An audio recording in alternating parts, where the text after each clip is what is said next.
Hey everybody, Economic Ninja here. I hope you are doing great. I'm doing great. It's a beautiful morning. I got my coffee. Don't know when this is going to air, but if it airs in the morning, good morning. If it airs at night, good night. No, don't. Don't turn off the video. I'm joking. All right, guys, we're going to be talking about a great question. I get it all the time. We're going to cover it again. And it's about real estate. And this is the question. Would it make sense? But I'm going to tell you at the end something I would sell. Would it make sense to sell my house with a $250,000 equity position now and get an apartment and wait for the bottom? That is a question I get all the time. Now I'm going to answer it two different ways because I think you should and I think you shouldn't. All right. Now, first off, none of this is financial advice. I'm not a financial advisor. I'm just a dude with a bro hawk and a dream and a McDonald's coffee. I should be doing advertising for these guys. Anyway, my point being is this. There's two different scenarios. First off, you need to find out, I want to tell you right now, disclaimer, you will never find the bottom of the real estate market and you will never find the top. It's literally impossible. It's called dumb luck. And I hope you guys all have it. I wish I had it, but you never will because there's so much emotion involved, okay? So with that being said, if you sell your house today and you got 250K built into it, it might go up even more because we don't know how long this market will be irrational. And irrational it is.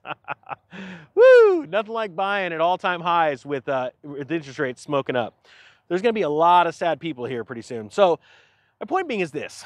You need to make whatever decision and stick with it and be happy with it. I'll give you an example. In the silver market, I bought a bunch of silver in the mid-30s. I even bought it $50 an ounce, right?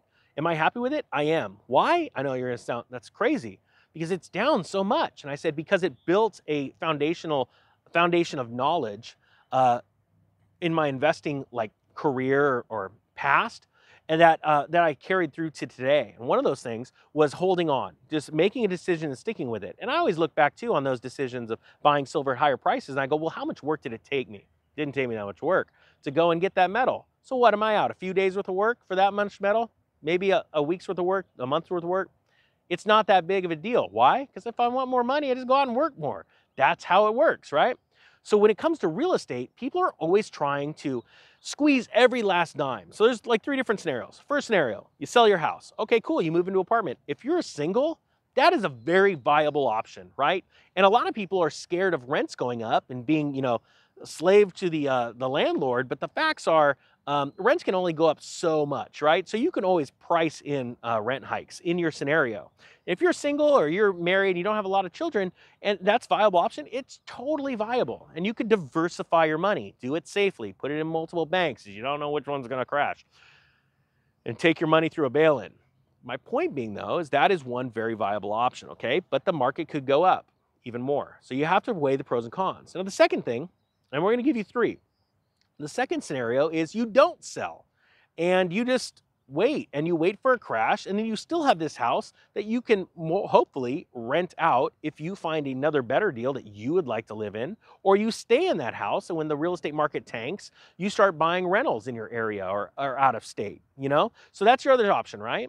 Well, there is this third option. Now, this is a very risky one, okay? And again, this is not financial advice. Have I done it? Yeah, I have. But I'm crazy. That's my disclaimer. I'm nuts. So when you show this to the judge, he's going to go, he told you he was crazy. If you followed a crazy guy, then you're crazy. All right. You can pull an equity line against your house. Now, here's the situation. You could pull the equity out and still live in it. There's two different ways of doing that.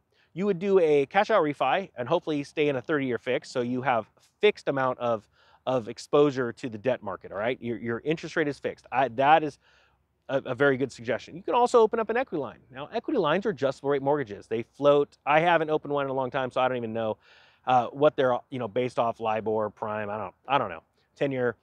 Point being is that they float, and they do have a ceiling where they can cap usually. And I heard there was even changes to that. When I was doing it, it was usually 6 points over prime, and it was capped. So if interest rates shot up dramatically within the term of that loan, let's say 7%, sorry. It would be capped at 6 over prime from the original when I took out the loan. But that's a lot of volatility. And man, in this day and age where interest rates are still at record lows, I don't know if I'd want to take that. I wouldn't want to take that on. Now, the positive side about an equity line is that you're able to, let's say you have a $250,000 equity line, and you write a check for 20 grand to make a short-term investment and you put it back, you can put it back and then you're not paying payments on that. That's a positive. But the other problem is during the Great Recession, equity lines are getting canceled like left and right. Let's say you had a $250,000 equity line and all of a sudden you only had 20,000 pulled against it because you had one of those short-term investments, and the bank goes, hey, there's risks in the market. They actually have the right to go, you know what, we've froze your equity line. You have no access to the additional 230,000 that we originally said you could have. You need to just pay back the 20.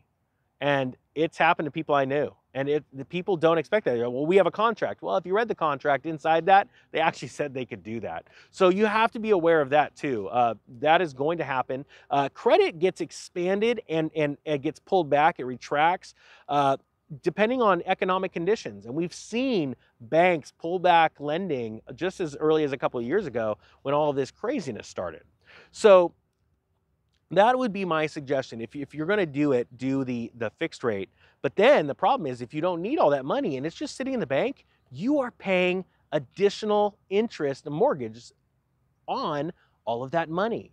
So the problem is it really, I mean, you've got to know what's my run rate, how long is that money going to be sitting? That could get really expensive. So in that scenario, I would choose to move into the apartment. Now here's the other problem. If you had $250,000 or whatever, and you wanted to move into an apartment, you have to be able to diversify that money properly, multiple banks, safely, put them in savings accounts that are not attached to checking accounts. Diversify the banks like, large banks, regional banks, credit unions, because when this thing goes down, not all banks are going to need bail-ins, but there will be, and you just don't know which one. Another thing is some people diversify into gold or silver, right? I have links for those. Companies I work with, they put like a little bit of, because what if something happens and your nest egg blows up because a bank bail-in happens? Well, I got a little bit of gold and silver, or I have, let's say, some cryptocurrencies, whatever ones you like, just not Rhino coin or unicorn fart coin. That one I'm pretty sure is not going anywhere, but don't look it up. It's not real. I just made it up. Point being is that if you do that, you need to make sure that that money is also safe, okay? And the problem is, when you're pulling out money right now and we are in an inflationary crisis, it might not feel like it now. It might feel like a little pinch because of fuel prices being high, but I'm telling you, this is going to get worse because the Federal Reserve is not doing enough, and that's on purpose because they want people to feel the pinch and they want to be able to pay off their loans at a much lower valuations because, it's getting destroyed by inflation. So I want you to realize that when you're pulling cash out, if you're not going to be doing anything with it soon, you could watch the destruction of that. And we can have a time where real estate comes down in prices and inflation keeps going. And that's what people aren't ready for. They all think that real estate's this magical inflationary hedge, and it is not. If you want to watch what happened in 1980, 1981 with Paul Volcker, you will see that real estate prices took a massive hit when those interest rates skyrocketed to deal with inflation. And I want people to realize that. That is going to, in my opinion, non-professional advice, happen again.